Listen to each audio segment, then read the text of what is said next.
to get to. They've been patient. We'll go there, then we'll do ticket text, moment of the day, and then bogey. Justin is in Rochester. He's up next. What's up, Justin? Mike, you get an A+ for your Pistons take today. I had my red pen ready to go, and I didn't even take the cap off. You were just on top of everything. You know, sports is a lot like life, Mike. You know, in life you can aim to be rich or you can aim to be not poor. And the entrepreneurial mentality is to go for money, right? You don't want to aim not to be poor. The Pistons aim not to be poor. They're not shooting for a title. They have no interest in being rich. And they don't even talk about titles, this organization. Tom Gores, whenever they interview him, when he helicopters in 3 times a year, it's always, we're going to make the playoffs. We're aiming for the playoffs.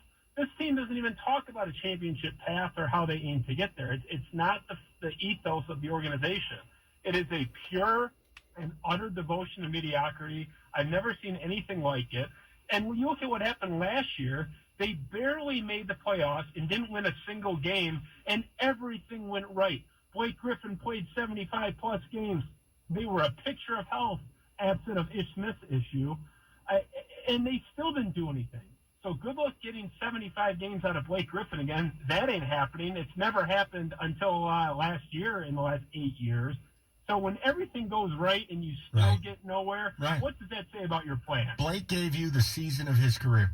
Blake gave you a season that I don't know, Justin, maybe you imagined it could be this way. I didn't. He gave you the season of a lifetime, and you got nowhere. I mean, at that point, the rest of it is just diminishing ROI.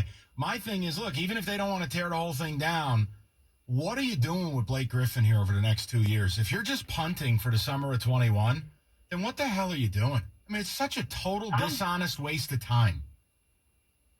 Tom Gores' goal is to win between 38 and 45 games every year. I mean, that much is clear. There is no way to get to a title with this strategy. But, you know, to their credit, they'll never finish in the bottom 5. I could argue they're the best-run organization in all of sports because their goal is to squeak into the playoffs every year, and they're a pretty good bet to do that again. And you know, the sad part, Justin, the sad part is even though the attendance is bad, they'll fool enough people to get down to that arena.